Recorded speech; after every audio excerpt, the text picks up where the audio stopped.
pense que c'est quelque chose qui pourrait faire peur. Le fait de se dire qu'il y a quelque chose après la mort qu'on ne peut pas contrôler, la majorité de personnes préfèrent tourner ça à la dérision. Sensation de sortie de corps, traversée d'un tunnel, lumière intense et apaisante, vision en accéléré de sa propre existence. Voici les principales images rapportées par les personnes qui, dans le coma ou ayant frôlé la mort, ont vécu une expérience de mort imminente. On appelle ça EMI ou encore en anglais NDE.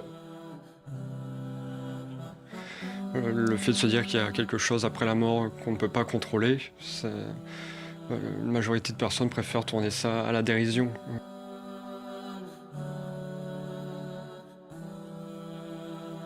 L'âme, l'esprit. Première des choses, on doit essayer de comprendre qu'est-ce que Ruh, qu'est-ce que l'âme, qu'est-ce que l'esprit. L'âme, c'est une chose qui relève de l'invisible qu'Allah Azza wa Jal a insufflé dans l'homme. L'homme dont l'enveloppe n'est pas éternelle alors que l'âme, elle, est éternelle. Khalidan fiha, c'est-à-dire au paradis ou bien alors en enfer. L'âme a cette particularité que c'est une partie d'éternité que tu as en toi, Khil Karim. On est fait à la fois d'éternité et d'une autre chose qui est notre corps, qui elle n'est pas éternelle. Ça déjà c'est une chose qui est extraordinaire, subhanallah. Tu as en toi déjà une part d'éternité. On peut en déduire que la conscience est immortelle. Alors après immortelle jusque... Bon, il y a beaucoup de physiciens, comme par exemple Robert Lanza aux États-Unis, Thibaut Damour en France, qui pensent que effectivement notre conscience est immortelle. Bon, après, jusqu'à quand, bon, ça on ne sait pas. Hein. Mais bon, disons que la physique nous incline naturellement à penser que la conscience survit à la mort du corps physique pour les deux raisons que je vous ai données.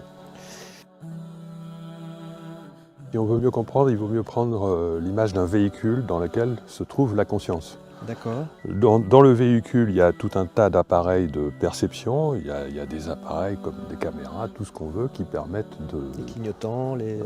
Voilà. Et si on enlève la conscience de ce véhicule, le véhicule ne voit rien, alors qu'il a tout pour voir. Il a un système oculaire, il a un cerveau, il a tout ce qu'on veut, mais il ne voit rien. Parce que tous les appareillages, tous les capteurs qui correspondent à nos 5 sens, ils peuvent très bien être aveugles si la conscience est absente. Hein, donc ça se produit d'ailleurs à de nombreuses reprises, même dans notre vie. Lorsqu'on dort, on perd la conscience et pourtant tous nos organes sont en fonctionnement. C'est mieux de se représenter la conscience de cette manière. C'est un certain type d'information, c'est un certain type de réalité, de présence. C'est une forme de présence qui n'est pas matérielle, qui est non manifestée, mais qui a la capacité de capter l'information. Alors quand elle est en dehors du corps, elle capte l'information directement, elle a une vision à 360 degrés, etc. Enfin, on connaît ça à travers les expériences de sortie de corps, de mort imminente, etc. Mais quand elle est à l'intérieur du corps, elle est contrainte par les instruments à ne capter que ce qui lui est permis de capter. Alors pour en revenir à l'expérience, quelles que soient les cultures, les religions, les philosophies, le sexe, le niveau socio-économique du pays, etc., il y aura toujours la même séquence événementielle. En gros, il faudrait faire le portrait robot de celle ou celui qui vit l'expérience. La personne sort de son corps, elle voit ce qui se passe autour de son corps, elle voit son corps, mais elle voit ce qui passe autour. C'est-à-dire, par exemple, une plaque qui est située sous une table d'opération, un dentier qu'une infirmière range dans un tiroir, ce qui se passe même à distance. Tout ça a été prouvé. De son corps. Ben oui, ça a été prouvé et colligé donc par les témoins qui étaient là. Ce qui se passait dans un bloc opératoire à côté, dans une salle d'attente, à distance du corps, les personnes sont capables d'identifier ce qui se passe. C'est complètement incompréhensible pour une pensée matérialiste, réductionniste. Mais il faut donc évoluer sur le plan de la connaissance et puis accepter ces témoignages. Ce n'est pas parce qu'on ne les explique pas qu'il faut absolument les rejeter.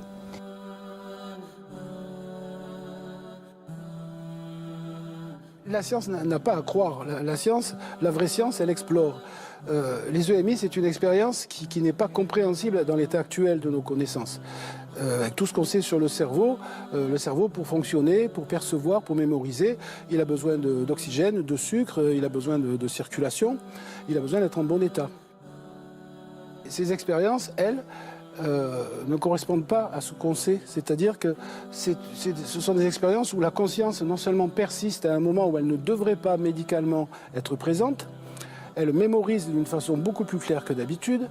Les personnes qui ont vécu cette expérience vous disent qu'ils étaient en plus dans un état avec un esprit extrêmement clair, beaucoup plus clair que d'habitude. Ils perçoivent d'une manière qui est beaucoup plus globale, c'est ce que disait Pierre.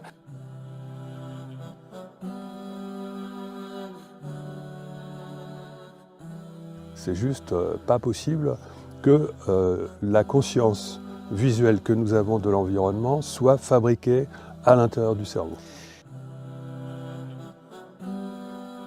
On a maintenant des preuves scientifiques médicales. La médecine est une science.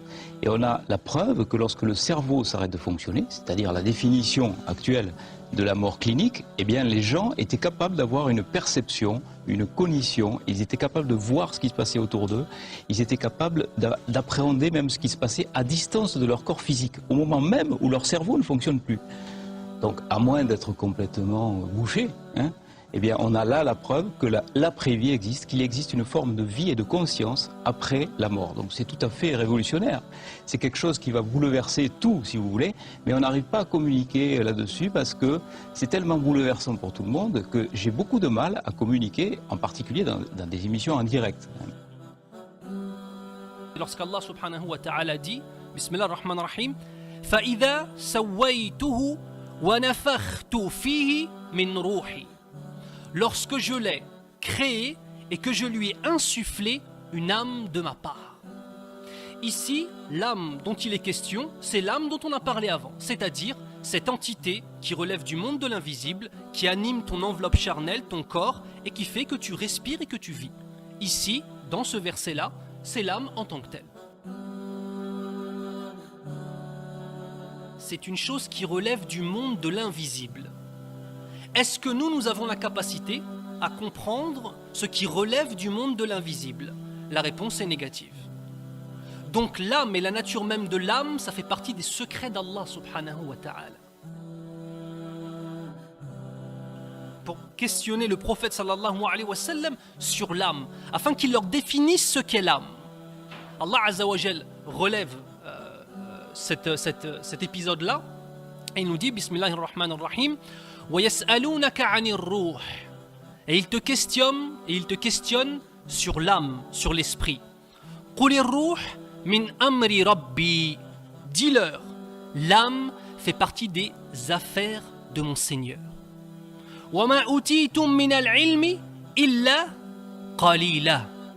Et on ne vous a donné de connaissances vis-à-vis de l'âme que peu de choses.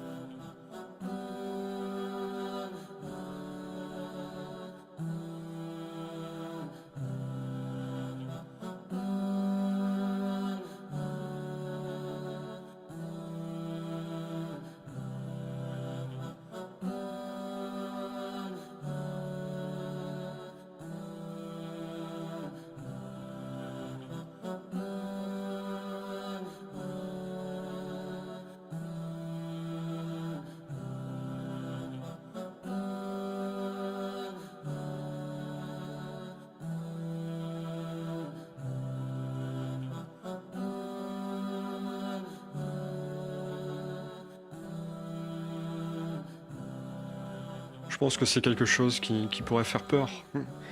Le fait de se dire qu'il y a quelque chose après la mort qu'on ne peut pas contrôler, la majorité de personnes préfèrent tourner ça à la dérision.